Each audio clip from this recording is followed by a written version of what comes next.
This week's Work from Anywhere in the World blog post comes to you from a remote cabin up in Central Maine. If you've been following my blog posts or vlog posts over the last 8 months, you know this is where it all began last summer up in Maine. And since then, my travels have brought me to Paris, northern Italy, southern Italy, Philadelphia, DC, Nashville, Florida, Colorado, Connecticut. And when I began this journey, I knew that I would be doing much of my work virtually. But what I couldn't have anticipated was that nearly everyone else would be working virtually due to this global crisis, COVID-19. Now, yesterday, my husband and I arrived at this cabin after a 13-hour drive from Northern Virginia.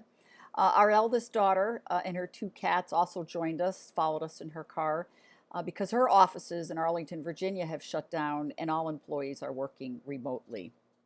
Now, I will tell you this, Central Maine gives new meaning to working remotely.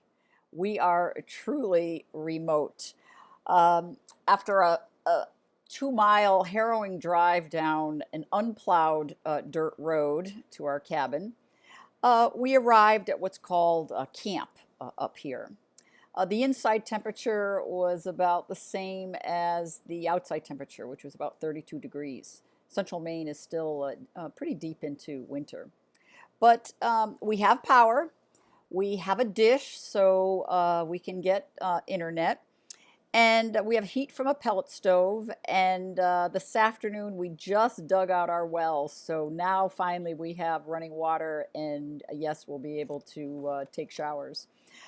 We made the decision to halt our year of work from anywhere in the world and travel and really hunker down in this cabin for the foreseeable future because my husband is a cancer survivor and consequently has a compromised immune system.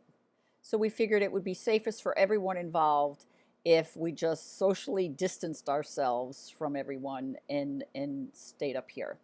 Now, it's pretty easy to social distance when there are only 2 other people that you're with and virtually no one's up here until probably Memorial Day. So here's this week's coaching question, as I always like to ask. While COVID-19 is causing a lot of real stressors for people, what is just one positive outcome that you've experienced? Now, I'll share mine. I actually have 2.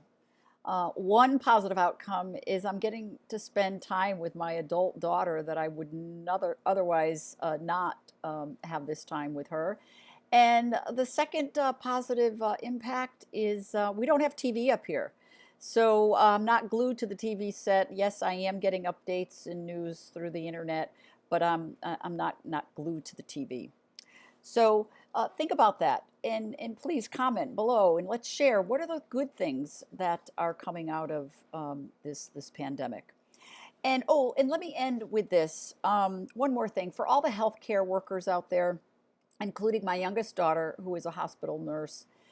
Thank you for the sacrifices that you're making to minimize the negative impact of this pandemic. So stay healthy, stay positive, and I'll talk to you next week.